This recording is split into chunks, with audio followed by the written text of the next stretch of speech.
Hello everyone, I am Fani Teja from LAS and I am here to present my work on Human Robot Co-Navigation Planning, HATEP 2. What is Human Aware Navigation? Human Aware Navigation deals with the navigation of robots around humans in various environments and the study of various factors associated to make the navigation more acceptable to the humans. There are numerous ways in works in this context like the robots in streets, robots in airports, and robots in malls. So, what are the challenges of human aware navigation? The shortest path trajectory is not always the optimal trajectory. Since the humans are involved, we need to check how comfortable he or she is and how acceptable and legible the trajectory is. We also need to consider the factors like proxemics, which talks about the human comfort, visibility, which talks about the surprise, and directional cost, which talks about the robot speed around humans.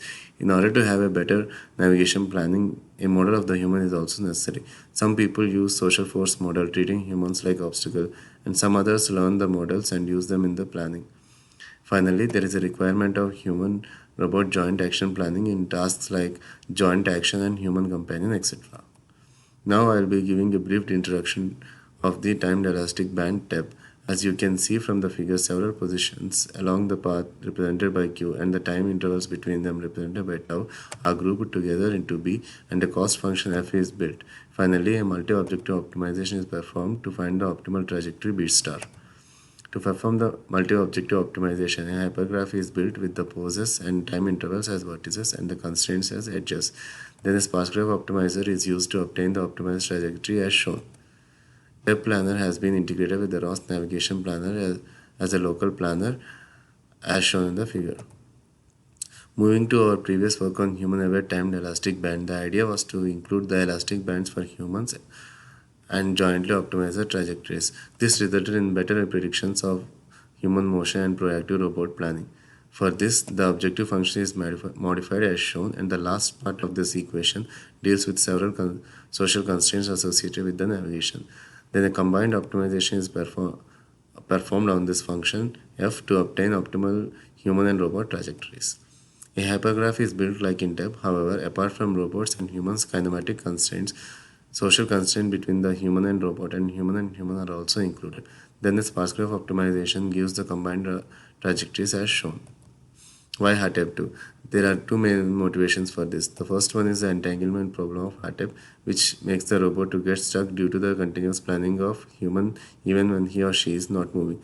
This highlights the need for decision making and multimodalities in the planning. The second one is due to exaggerated reactiveness of TTC constraint, which makes the robot oscillate or go back in order to provide a way to the human even when an alternative way exists. This highlighted the need for new and improved constraints. HATEP 2. Coming to the architecture of HATEP 2, there are three main modes of planning. Single band mode. This is used when the human is far and the lowly robot has elastic band here. Dual band mode. When the human is near, an elastic band is added to the human and co-planning is done like in HATEP. Finally, when the robot gets stuck due to human, in dual band mode, it changes to velops mode. In this mode, human trajectory is planned only if the human has velocity. Now moving on to the modifications, the first modification is done to the elastic band and velocity constraint. Under a certain threshold, the elastic band is tightened and a slowed down velocity profile as shown in the equation is used. This reduces the change in homotopy class and increases the acceptability. Then we modified the TTC constraint to regulate it.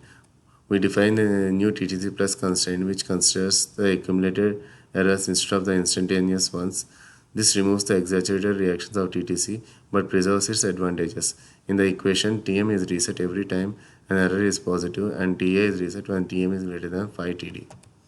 We also improved human velocity estimate based on moving average filter and added a human goal prediction based on the work by Ferrer et al. Having these allows us to have improved dynamical updates to the planning.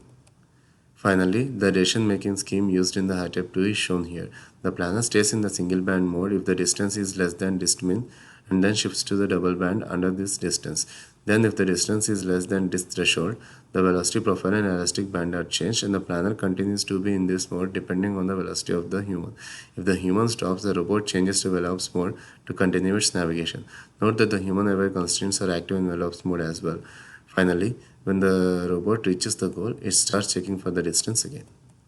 Moving on to the results, firstly we present the qualitative results. HATEP 2 resolves the entanglement problem presented previously as shown.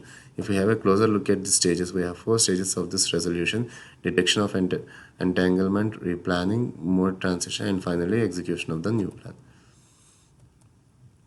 This slide shows the advantage of having a double band over a single band. As it can be seen from the video, in a dual band planning, the robot reacts and plans more proactively when compared to a single band planning. Finally, in the context of narrow passage, the robot needs to back off and plan proactively to provide a way to the human. Even though HATEP makes the robot back off proactively, it gets stuck in the entanglement. However, HATEP 2 resolves this issue and successfully completes the task. Single band also solves this case. However, human waits for the robot to move to provide a way of passage. We also perform quantitative analysis of HATEP 2 in various contexts and compared it with HATEP. An average over 10 experiments for each context is shown in the table. It can be observed that the initial path length in HATEP 2 is lesser in most cases, showing a better initialization, and the alpha, which describes the trajectory deviation, is also lesser in HATEP 2, showing a better execution of the plan. Finally, we have conducted experiments for normal case as well as entanglement case, and here are some screenshots of these experiments. The full video can be viewed in the provided link. In conclusion, we presented a new framework combining reactive planning and decision making to handle human-robot co-navigation. By switching between the 3 modes of planning allows for solving of more complex human-robot cooperative navigation problems. We also presented modification and improvements over the previous versions and detailed analysis of the results. Future works include working on more modalities and improved human predictions. Thank you. I will answer the question and answers during the live Q&A session.